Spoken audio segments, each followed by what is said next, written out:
بيبدأ فيلمنا النهارده بسواق نار عنده كل حاجة مظبوطة بالميزان وقواعده ما فيهاش يا مرحميني. بنشوف 4 حرامية ملثمين بيهربوا بعد سرقتهم للبنك، وفي الوقت ده بقى بيكون فرانك مستنيهم علشان ينقلهم بعربيته. بيركبوا معاه وبيطلبوا منه يطلع بسرعة، وساعتها فرانك بيوقف عربيته وبيرفض يتحرك، وبكل برود بيعرفهم من الاتفاق على 3 بس مش 4، وكمان بوزن معين، وده لأنه دقيق جدا في كل حاجة، وده طبعا علشان سلامتهم. تقولش راكبين مترو الأنفاق. وبيعرفوا انه عنده 3 قواعد مهمين: اولا ممنوع تغيير الاتفاق، ثانيا ممنوع معرفة اسماء، اما الثالث والاخير ممنوع فتح الطرد. لكن الزعيم بتاعهم خلقه ضيق ومالوش في وجع الدماغ ده، وبيهددوا بالقتل. لكن فرانك بيعرفه انه لازم يحط عقله في راسه، لانه حتى لو عمل كده محدش هيسوق العربية لانها بتشتغل بشفرة معينة، وطبعا مفيش حد غيره يعرفها. فجأة بيلاقوا البوليس بيحاوطهم، فالزعيم بيضطر انه يتبع اجراءات السلامة بتاعت فرانك ويخلص على واحد من رجالته ويرميه بره العربية. فبيطلع فرانك بعربيته بسرعة والشرطة وراه بتطاردهم، وبيتحرك بسرعة مرعبة وسط الشوارع الضيقة علشان يزوغ منهم. بصراحة جامد، وكل ما يفلت منهم بيتفاجئ بعربيات شرطة تاني وراهم، لحد ما بيطلع على الطريق السريع والشرطة مش سايباه برضه. بيطير بعربيته وبيشيل اي حاجة في وشه، والعربيات بتتخبط في بعض والطريق بيبقى مدعكة على الاخر. فجأة بيلاقي نفسه فوق الكوبري وعربيات الشرطة محاصراه، وهنا بيلمح في المراية مقطورة لنقل العربيات معدية من تحت الكوبري. بيعمل اكتر حركة مجنونة في الدنيا وبينط بعربيته على المقطورة وهي ماشية. بيتفاجئ ان الشرطة لسه بتطاردهم، فبياخد مسدس واحد من العصابة وبيضرب الحاجز الحديد بتاع المقطورة، والعربيات كلها بتطير على عربيات الشرطة بالدغدغة. يا نهار اسوح. وهو بيكمل والشرطة لسه وراهم لحد ما بيوصل لسكة القطر، ومع اخر لحظة هو بيعدي بسرعة من قدامه، وساعتها القطر بيعمل حاجز بينه وبينهم وبيقدر يفلت منهم.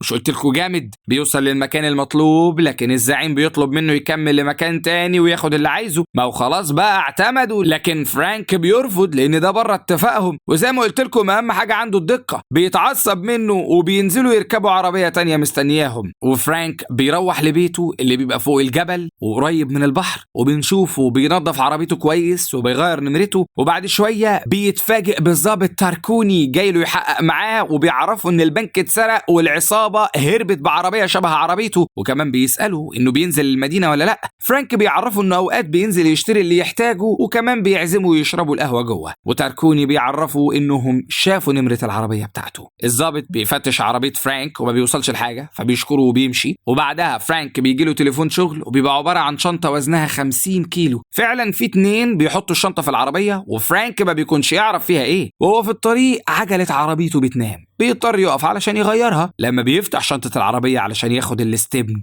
هنا بيلاحظ ان الشنطة اللي بيوصلها بتتحرك، فبيخمن انه اكيد فيها حد مخطوف، بس ما بيهتمش وبيصلح العربية وبيكمل طريقه. وبعد شوية بيقف في ريست علشان ياكل حاجة في السريع وكمان يشتري عصير، وبيفتح شنطة عربيته وبيبقى متردد يفتح الشنطة اللي بيوصلها لان دي ضد قواعده، بس بيصعب عليه الشخص اللي فيها. بيفتحها بيلاقي جواها بنت مربوطة وفي لزقة على بقها وبيبقى اسمها لاي. فرانك بيعمل لها فتحة صغيرة في اللزقة علشان تقدر تشرب العصير، وبيكمل طريقه. بس بيلاقي البنت بتخبط جامد. بيقف بيشوفها عايزة ايه، بيعرف انها محتاجة تروح الحمام. بيضطر يفكها، بس بيطلع حبل وبيربطها من رقبتها وبيطلب منها تدخل الغابة. وبعد دقيقة بيحاول يشد الحبل، بيتفاجئ انها ربطته في شجرة وهربت في الغابة. فرانك بيفضل يدور عليها، لما بيلاقيها بيشيلها على كتفه وهو على اخره منها، بس بيتفاجئ ب2 ضباط واقفين عند عربيته. فبيرمي البنت على واحد منهم وبيضرب التاني وبيغمى عليهم وبيربطهم وبيحطهم مع لاي في شنطة العربية، وبيكمل طريقه. بيوصل للمكان المطلوب وبيسلم الشنطة للراجل، وشكله كده زعيم مافيا. بيسأله إذا كان فتح الشنطة أو يعرف فيها إيه. فرانك بيطمنه إن من قواعده إنه ما بيفتحش أي حاجة بيوصلها. ساعتها زعيم المافيا بيشك فيه، فبيطلب يعمل معاه اتفاق جديد ويوصل له شنطة،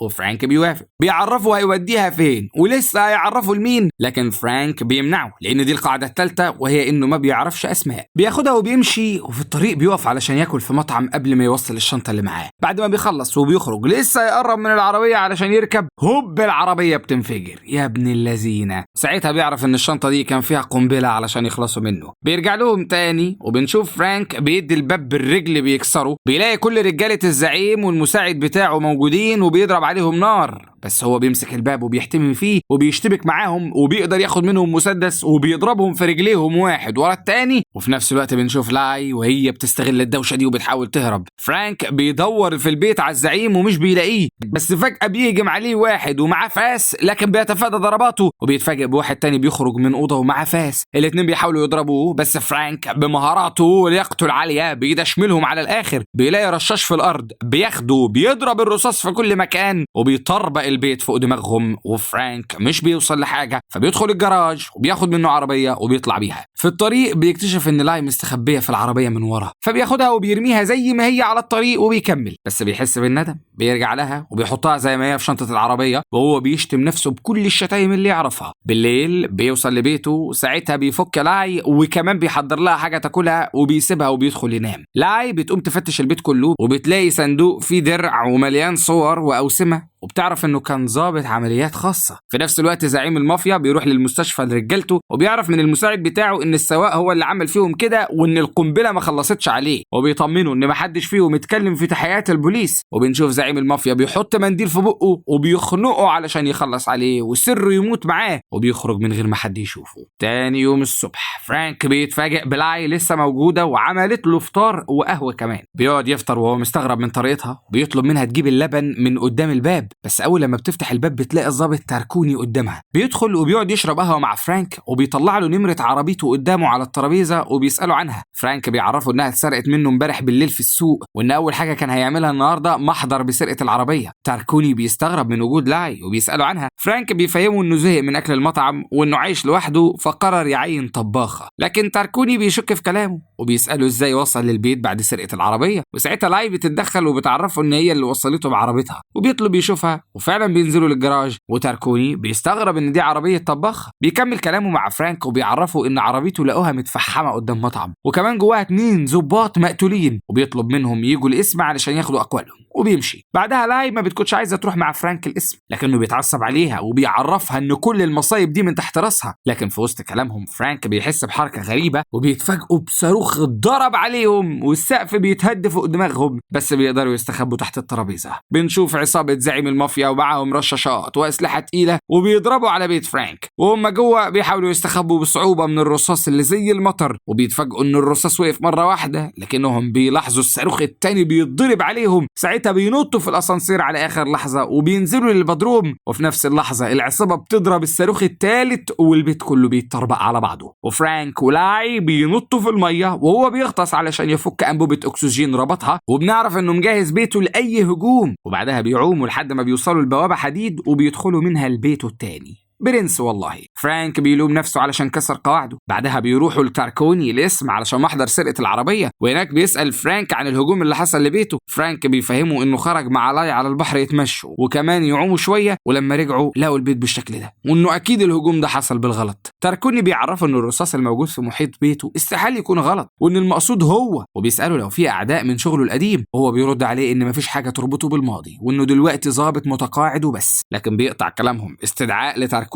من رئيسه وفعلا بيسيبهم وبيخرج. بعدها لاي بتقوم تفتح الكمبيوتر بتاعه. فرانك بيحاول يمنعها بس هي بتعمل سيرش على نوع العربيه، بتقدر توصل للمعلومات وبتلاقي صوره لزعيم المافيا وبتطبعها وبتاخدها. هنا بنعرف ان تاركوني بيبقى قصده يخرج ويسيبهم لوحدهم. بعدها بقى تاركوني بيرجع مكتبه وبيلاقيهم قاعدين عادي وبيسيبهم يمشوا، بس بيكتشف انهم فتحوا الجهاز بتاعه وبيلاقي صوره المجرم اللي بيدور عليه. لما بيخرجوا لاي بتطلب من فرانك انهم يروحوا لزعيم المافيا علشان ينتقموا منه، بس هو بيرفض. فبتعرفه انه بيتاجر في البشر وبيبيعهم عبيد، وان في شحنه فيها 400 شخص من ضمنهم ابوها واخواتها، وانه لازم يساعدها تنقذهم، وان المجرم ده الوحيد اللي يعرف كل المعلومات عن المدينه. وشويه وزعيم المافيا بيوصل مكتبه، لكن بيتفاجئ بفرانك ولاي بيهجموا عليه وفرانك بيهدده بالسلاح. لاي بتدور على حاجه توصلها لرقم السفينه لكنها مش بتوصل لحاجه، وفرانك بيديها السلاح وبيدور هو على اي معلومه توصلهم. وساعتها لاي بتهدده انه قدامه 10 ثواني والا هتخلص عليه، لكنه ما بيهتمش وبيقرب منها. لكن زعيم المافيا بيعرفه ان لاي بتكذب عليه وان كواي ابوها يبقى شريكه في شغله المشبوه. فرانك بيتصدم من كلامه وبيتفاجئ ان لاي بتوجه السلاح ناحيته وبتهدده. وقتها كواي بيدخل وبيطلب منها تنزل السلاح والا يخلص على فرانك، وبنشوف لاي بتسمع كلامه. ساعتها زعيم المافيا بيعرف ان البوليس موجودين في المكان، فبيأمر الحارس الشخصي يخلص على فرانك. فعلا بيضرب فرانك وبيغمى عليه وبيقع على الارض. وهنا بيدخل تاركوني المكتب زعيم المافيا، والزعيم بيفهم الضابط ان فرانك كان خاطف لاي وهي بنت شريكه، وبيبتزهم كمان، وده لانهم رجال اعمال كبار. بس هو مش بيصدقه وما بيكونش قدامه غير انه يقبض على فرانك ويمشي. ولما بيفوق فرانك بيلاقي نفسه في الحبس. وهنا بنفهم ان تاركوني بيبقى عارف ان فرانك شخص كويس وانه ضابط محترم في الجيش قبل ما يتقاعد، وكمان ان اخر فتره كان بيشتغل في اعمال مشبوهه بس ما كانش قادر يثبت ده، وبيطلب منه يعرفه الحقيقه علشان يقدر يساعده. وفرانك بيحكي له كل حاجه عن الشحنه والناس اللي هيتباعوا عبيد. تاركوني بيوعده انه هيحقق في الموضوع ده، بس فرانك بيعترض على كلامه وبيقول له ان لحد ما يحقق يكون الناس اتهربت واتباعت كمان، وانه لو لسه بره كان هيقدر ينقذهم. طبعا تاركوني بيبقى عارف خطوره اللي هيعمله بس ما بيبقاش قدامه حل تاني، وبيديله 12 ساعه بس علشان ينفذ المهمه وينقذ الناس. طبعا تاركوني بيبقى عارف خطوره اللي هيعمله بس ما بيكونش قدامه حل تاني، وبيديله 12 ساعه بس علشان ينفذ المهمه وينقذ الناس. فجاه بيخرج فرانك وهو ماسك تاركوني وحاطط السلاح على دماغه وبيهدد الضباط لو حد قرب منه هيقتله. تاركوني كمان بيطلب منهم محدش يقرب وبينزلوا سلاحهم لحد ما بيخرجوا بره. فرانك بياخد عربيه تاركوني وبيهرب بيها، بس بيقف قدام صيدليه يشتري سماعه، وبعدها بيكمل طريقه باقصى سرعه لحد ما بيوصل لمرسى في مركب صغير بتاعه. ساعتها بيخرج تاركوني من شنطه العربيه بعد ما نفذ اتفاقه مع فرانك وسابه يهرب. فرانك بيطلب منه انه يروح لوحده علشان يكون سهل الحركه، وتاركوني بيوافق بعد ما بيطمن من ان المركب فيه سلاح كفايه. بعدها بيطلع فرانك بالمركب بسرعه علشان يقدر يوصل في الوقت المناسب. وبالليل بيوصل فرانك للمينا اللي هيشحنوا منها الناس. بيلبس السماعه اللي اشتراها وبيحطها على حاويه ورا التانيه علشان يقدر يعرف الحاويه اللي فيها الناس من غير ما يعمل صوت، بس ما بيوصلش لحاجه. وفي نفس اللحظه زعيم المافيا بيدي للسواق بتاعه اللي هينقل الحاويه كل الورق الخاص بيها، وبيعرفه انه هيطلع وراه بعربيته عشان لو حصل اي مشكله في الطريق.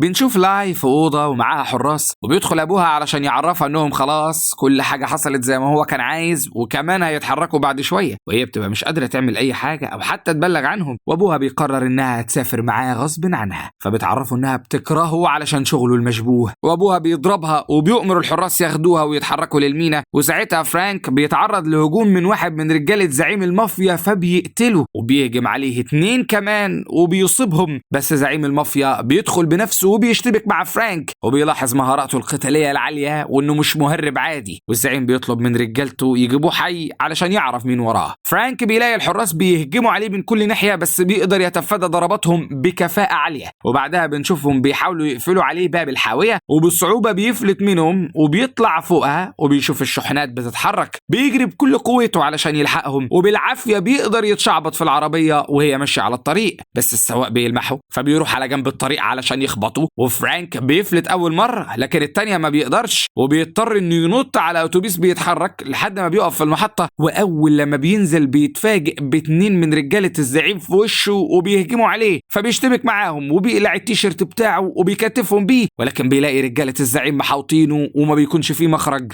فبيدخل جوه الاتوبيس بسرعه، وساعتها بتبدا مدعكه ما بينهم واللي بتبقى في صالح فرانك، وده بسبب لياقته العاليه اللي بيستخدمها بذكاء. الوضع بيبقى خارج السيطره، فبيطلع سكينه وبيضرب بيها واحد ورا التاني لحد ما بيدشملهم، وبيخرج من الاتوبيس وبيقفلوا عليهم. بعدها لما بيخرج من المكان بيقابله الحارس الشخصي بتاع الزعيم واللي بيبقى ضخم وقوي جدا. ساعتها بيهجم عليه بعنف وفرانك ما بيكونش قادر عليه، بس فرانك بيديله ضربه تحت الحزام وبعدها بيقدر يتعامل معاه. بيرجعوا يشتبكوا مره تانية والحارس بيقدر يكتف فرانك، وبنشوف باقي رجاله الزعيم بيوصلوا وبيحاولوا هم كمان يسيطروا عليه. فرانك بيبقى في وضع صعب وبيشوف جراكن سولار على الارض وبيضربوا برجله وبيدلقها كلها على الارض، وقتها الكل مش بيبقى قادر يوقف. ساعتها فرانك بيقع بنفسه علشان يخلص من الحارس، وبيلاقي جراكن سولار تانية وبيدلقها هي كمان. وعلشان الوضع بيبقى اصعب ومحدش يقدر فيهم يمسكه علشان يتزفلط منهم، وبيتزحلق وهو بيتخانق معاهم لغايه ما بيوصل لمكان العجل. فبياخد واحده منهم بسرعه وبيكسر البدال بتاعه وبيلبسه في رجليه. هنا فرانك بيقدر يتحرك بسهوله وبينزل فيهم ضرب ومحدش بيقدر يلمسه حتى، بس بيتفاجئ برجاله تاني والمره دي بيضربوا عليه نار، بس هو بيتزحلق بسرعه ناحيه الحارس الضخم وبيعملوا ساتر وبياخد هو الرصاص كل بداله. فرانك بينط بيه في الميه بس ضرب النار ما بيقفش، بياخدوا برميل سولار وبيرموه في الميه وكمان بيضربوا عليه نار وبينفجر فيه، وهو بيقدر يعوم تحت الميه وبيرجع تاني للمحطه وبياخد سلاح وكمان عربيه علشان يلحقهم على الطريق. لكن للاسف